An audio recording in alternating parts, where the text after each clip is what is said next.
तो hello guys जय जगन्नाथ ମୁଁ ଆପଣଙ୍କର ମିଷ୍ଟର ପୁପୁର ଆଉ ଆଜି ତ ସକାଳର 12ଟା ସମୟ ହେଇଗଲାଣି।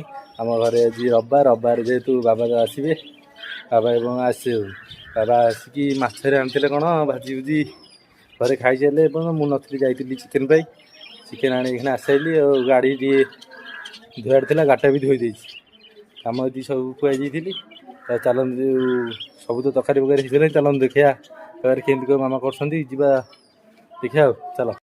ତ ଗରମ ତ କେମିତି ହେଉଛି ଆପଣ ନିହାତି ମୋ ଦେହ ଦେଖି ଜାଣିପାରୁଥିବେ ଏତେ ଜୋର ଗରମ ହେଉଛି ଆମର ଏପଟେ ନିହାତି ଆପଣମାନେ ଜାଣିପାରୁଥିବେ ଆପଣ ସେପଟେ କେତେ ଜୋର ଗରମ ହେଉଛି। ଆଉ ପ୍ଲିଜ୍ ଯାଇ ମୋ ଚ୍ୟାନେଲକୁ ସବସ୍କ୍ରାଇବ୍ କରନ୍ତୁ। ସବସ୍କ୍ରାଇବ୍ ସକାଳର ପଖାଳ ଖାଇବା ପାଇଁ ମାମା ଏଇଟା କ'ଣ କରୁଛନ୍ତି ଚାଲ ଯିବା ଦେଖିବା। ମାମୁଁ ଏବେ ଜାଣିଛନ୍ତି ମାମା ଚାଲିଯିବା ଦେଖିବା।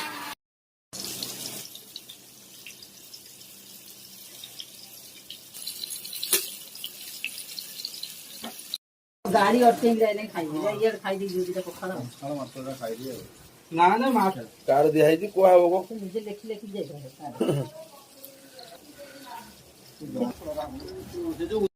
ମାନେ ଆମର ଏଇନା ତରକାରୀଟା ରେଡ଼ି ହେଇଯାଇଛି ଚାଲନ୍ତୁ ଦେଖିବା ତରକାରୀଟା କେମିତି ହେଇଛି ତା ବାବା ଏଇଟା ଖାଇବେ ଦେଖିବେ ଆପଣ ତରକାରୀ ଦେଖଉଛି।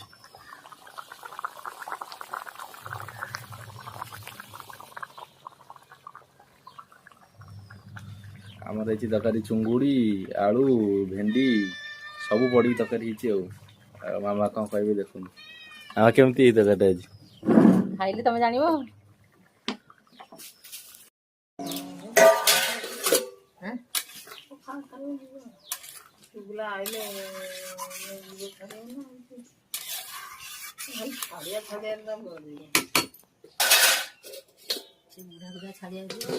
କେମିତି ହେଇ ତରକାରୀଟା ତରକାରୀ ତ ରେଡି ହେଇଗଲା ଖାଇଲେ ଜାଣିବ। ଏଇଖିଣା କ'ଣ ପକଉଛ କ'ଣ ଇଏ କ'ଣ ପଇଲା ଧନିଆ ପତ୍ର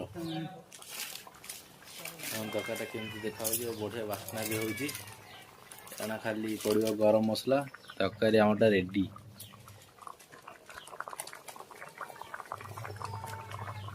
ଚାଲ ଯିବା ଖାଇବା।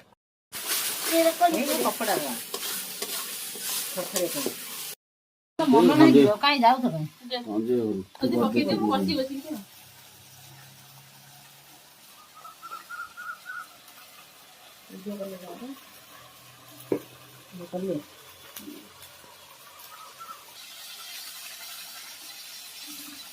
ବାସ ପଟେଇଲେ ଯେ ଚିକେନ ଯୋଉ କଷେଇ ଭଲ ଭାବରେ ତା ତେଲଟା ପୁରା ଭଲକି ବାହାର କରିବା ଯାକେ ଚିପୁଡ଼ିକିରି ତାହେଲେ ମତେ ଆସେ ଚିକେନ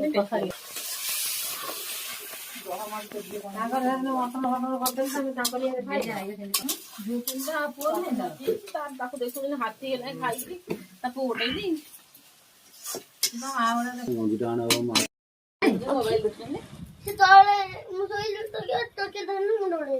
ପୋତା ଲୋକ କାଇଁ ମୋ ତକେ ଜାଣିଲୁ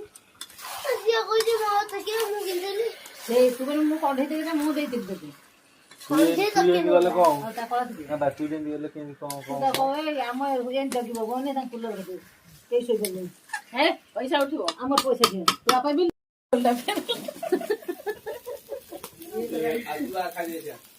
ତମେ ଯା ତମେ ଯାଉଛି ତମର କଲର କରିବୁ କିନ୍ତୁ ବନେଇକି ଛୁଆ ଖାଇବ କଲର ଗୁଣ୍ଡ ଆଉ କହିଲେ ଆଉ ବନେଇବେ ସେ ଭଲ ଶୀତ ତ ଦେଖାଯିବ ଭଲ ଖାଇବ ଦେହ। ଚାଲ ସାଙ୍ଗମାନେ ଯିବା ବଜାର ଆଡ଼ୁ ବୁଲି ଆସିବା ଭାଇ ଖଣ୍ଡ ଗାଡ଼ି ଆଣିକି ଯାଉଛି ପଛରେ ଯିବା।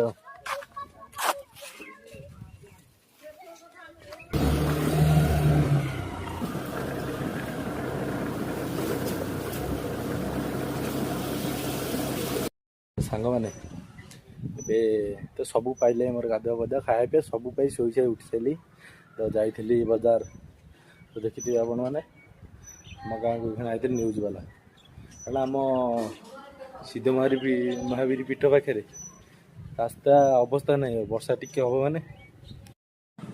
ହେବ ମାନେ ରାସ୍ତାଟା ବୁଡ଼ିକି ଜାରାଖାରା ହେଇଯାଏ ସେଠି ବି ରାତି ହେଲେ ଲାଇନ୍ ନାହିଁ କି ଦିନରେ ବର୍ଷା ହେଲେ ସେ ଜାଗାରେ ପାଣି ମାନେ ଛୁଆ 4ଟା ବେଳକୁ ଖେଳି ହେବନି ସେଇ ଯୋଗୁଁ ଆଜି ନ୍ୟୁଜ୍ ବାଲା ଆଇଥିଲେ ଅଛନ୍ତି ଆମ ସେ ଗାଁ ସେପଟେ ଜଣେ ପାଖରେ ତାଙ୍କ ଘରେ ଅଛନ୍ତି ଦେଖିବା କେତେ ଦିନ ପରେ ରାସ୍ତା ହେଉଛି ଠାକୁରଙ୍କ କାମ ହେଉଛି ଦେଖାଯିବ ଆଉ ଚାଲନ୍ତୁ ଦେଖିବା ଯିବା ଆଉ ତାପରେ ବୁଲି ଆଉ ଛାତ ଉପରେ ଦେଖିବି ଭିଉ ଆମ ଛାତ ଉପରେ ଭିଉ ଦେଖାଉଛି।